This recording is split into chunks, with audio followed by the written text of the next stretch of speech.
If you're feeling experimental, let's try making this an actual conversation by testing the Sheldrakean morphic field to see if the group mind might elevate whatever we discuss. Off the top of my head, as the field enlivens, let's touch upon the uncanny experience of distorted time, whether ideas might come from the future, what happens when independent scholars follow mad whims, how much control an artist actually has over a creative work, how creativity might become cancerous, what our curiously strong affinities might be all about, and what time actually is. Let's find out if viewer thoughts seem to break through along the way. Is it possible that academia deliberately warps one's experience of time? An academic year begins in the autumn, so a college yearbook sports 2 dates to cover 12 months. There are 12 to 15 hours in a season or semester, as that's how classroom time is calculated. A lecture hour itself is 50 minutes. Don't even ask about summer or winter breaks, when Bardo-like intercessions speed and cram an entire season into 1 to 4 weeks. Yearbook illustrations classically depict freshmen as babies and seniors as elders, as if an entire lifespan covers the 4 years of a bachelor's degree. My tenure as an untenured college teacher untethered me from a metronomic experience of time. Perhaps it's no wonder that in order to create music now for Neons Gone Mad, I incorporate samples of clockwork as percussion so as not to fall into a jazzy chaos. What's certain is that with only academia to blame, since psychedelics have never been in the equation, I metabolize an hour as I remember metabolizing an entire day in my childhood. Waiting a day or more for someone's sluggish response is excruciating, as if an entire week has gone by. I'll look back at what feels for all the world like an old email and marvel, that was only yesterday? With hours like days, one does get a tremendous amount of work done, though at the cost of profound fatigue and disorientation. You'd think one would feel ahead of the game with such acceleration, yet inexplicably I now feel precisely 20 years behind. So while Zeno's paradox may have been debunked, it's yet possible to live it, racing faster and faster to halfway points of halfway points, and progressing to the illusion of stasis as the horizon appears fixed. That's uncomfortable, to put it mildly, and note that I never even mentioned the exacerbations of daylight saving time. Fleeing academia into what it calls the real world didn't reset the body clock. As Dr. Charles Stang says, one can't always be certain about the overall vision of one's work, and one seems to be playing catch-up. That's quite a thing to ponder, catching up to one's own enterprise. It's like the apocryphal Ledru Rollin quotation, I must find out where they are going so I can lead them. And so one wonders whether our creative projects are, as Dr. Michael Eldred posits, actually from the future. When we flatter ourselves over having new ideas, are we merely remembering what already exists in the future? People speak of putting the cart before the horse as if that's doing something backward. But what if it's a more accurate metaphor of reality, as Dr. Eric Wargo suggests? I seriously do have to muse over why, for example, the idea to write a dictionary of one-letter words first popped into my head, why I spent years following through with it, and how such a thing could actually now exist in hardcover by the top 3 publisher HarperCollins. Every stage of the linear path is frankly ludicrous, but playing the film strip of life backwards, reverse engineering a pre-existent book, feels like a tidier explanation. Interestingly, the hundreds of books I've written have presented themselves to my so-called imagination, not as jotted notes or typescript drafts, but as finished products, in that I envision formally laid out pages and even create my books in Photoshop as opposed to word processing software, composing and arranging the presentation simultaneously as if reconstructing a finished work from the mental snapshots of the future.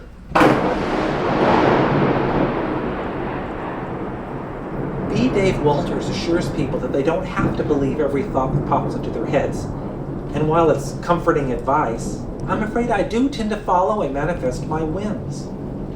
That's a perk of being an independent scholar, but it has left a body of work that appears quirky at best, spanning several college textbooks on human diversity from McGraw-Hill and a dictionary of magic words for wiser books, to works about sheet ghosts, identifying unicorns by sound, reading the palms of crosswalk signal hands, the secrets of chicken whispering, feng shui for seance parlors, writing numbers in cursive, tracing one's genealogy to mythical ancestors, and pencil-based witchcraft. Some of these whimsies have come close to breaking into the mainstream. My exploration of books of the dead throughout history was commissioned by Wooden Books, but ended up being self-released, at no fault of the book, mind you.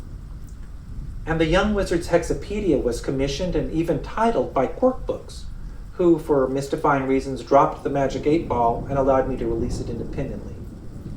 Works like How to Be Your Own Cat have been mini hits in independent bookstores like Quimby's in New York and Chicago.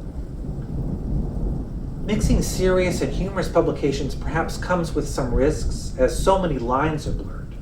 Yet, being independent is freeing, and frankly, I take seeming absurdity as seriously as anything else. Dr. Raymond Moody has studied how nonsense passages, such as those made famous by Lewis Carroll, trigger altered states of consciousness in a psychomantium chamber. It's possible that all of my works have that basic purpose, to open the mind to some mysterious realm. If the overall impression is one of being at least a touch unhinged, I embrace that as Salvador Dali did, as a deliberate artistic tool.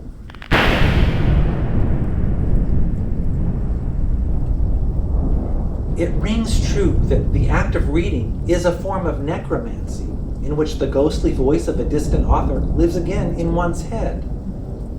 So too does authorship feel like channeling.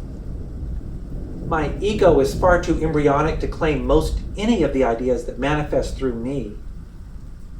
The concept of the Greek muses sparking creative breakthroughs is appealing. Feeling in control of creative projects would be a novel experience. It's more like going along for the ride. On a couple of occasions, working as a songwriter and remixer, a collaborator was ultimately disappointed in how my recording veered off expectations, as when he wanted Rudy Vallee and got a jazzy blues treatment. It was fair for him to expect that I was at the helm, but the music simply developed as it seemed to wish. There was no intention to go off script, much less to let down a client. Belatedly, it seems time to include a formal disclaimer for future collaboration. Less mysterious than the origin of a creative spark might be why that spark tends to trigger a wildfire. In full disclosure, outside of the textbooks, my book sales haven't warranted and certainly haven't funded the hundreds of publications that followed. Why have I kept on writing with so few accolades, not to mention royalties? Nor have viewership numbers of my horror comedy TV series Grave Mood Rings encouraged me to produce over 200 episodes and counting. It's a distressing question, in that creativity can seem to take on a cancerous quality. A musician friend has fallen into that situation to a profoundly greater degree, seemingly never satisfied by the number or frequency of his album releases, and now relying on material to be generated by what I call the dreaded two-letter acronym, to churn out releases faster and faster. Productivity took precedence over content. Could this be tied to some sort of evil muse? Perhaps someone like the biblical angel Abaddon, who rules over the bottomless pit? It's uncomfortable to consider the drive to create to be a sickness. Perhaps a paraphrase of Dali is in order. The only difference between me and one possessed by Abaddon is that I am not possessed by Abaddon. An advisor of mine, who is more than something of a mystic, assures me that the work I do is not for the present, but for the future. That in fact, I do have a sizable readership and viewership in the future and on higher dimensions of reality. Finding consolation in such a perspective has been a process, but I embrace it because, since I can't know for sure, why not default to optimism? My nature abhors a vacuum, and I wish my work to be seen and heard. As Dr. David Timberley has noted, why would the great composers have bothered to create such elaborate middle structures if they thought that these structures would never be shared by listeners? Hence my perplexity over Emily Dickinson, my 21st cousin 6 times removed, who locked her poems into little drawers. Perhaps a mad creative drive is tangled within a fear of death. Leave enough evidence of yourself, and surely something will endure as an insurance policy for future readers and viewers and listeners to serve as mediums for one's departed spirit. Possibly a comfort for those conspiring with Abaddon, there's the intriguing idea in esoteric philosophy that one incarnates as a facet of an oversoul, and that an oversoul manifests as hundreds or thousands of seemingly separate lives, not as in reincarnation, but rather multiple lives at once.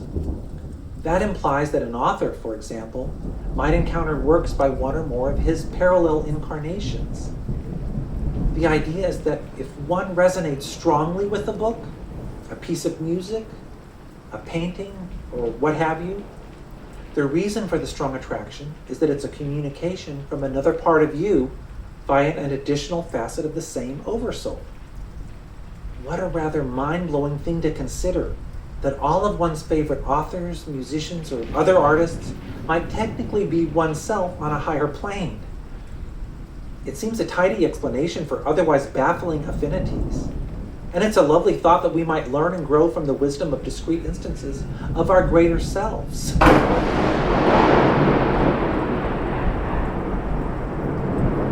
While searching the literature for things that third parties might have somehow written on my behalf, I collect bullet lists of wisdom nuggets. Though the nature of time remains somewhat mysterious, I've encountered a cards deck worth of things that time is not. Let's quickly see if any of these sound true, and I'll save my personal favorites for the end.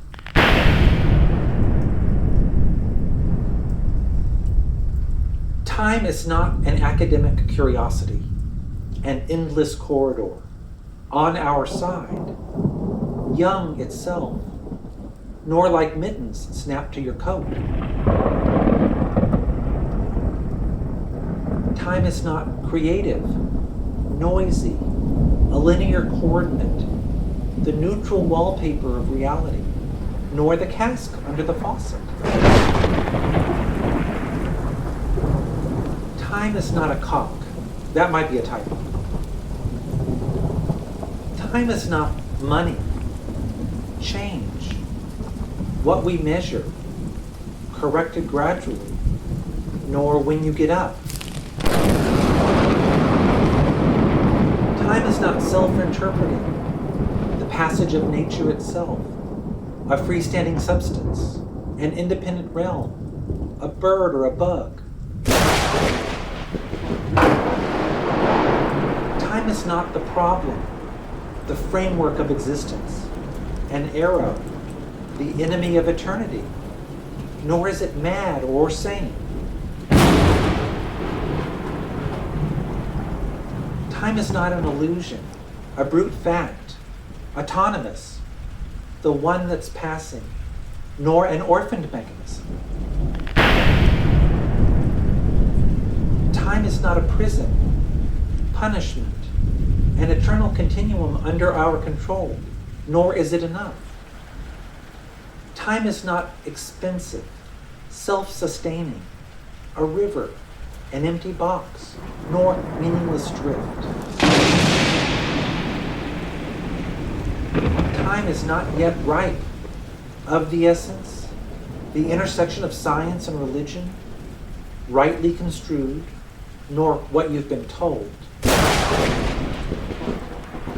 Time is not based on philosophical reflection, not a yardstick, but a life, not what we think it is, not available for rent to outside organizations, nor to be exceeded without further authorization. Well, I've played my last card. Time, gentlemen, please.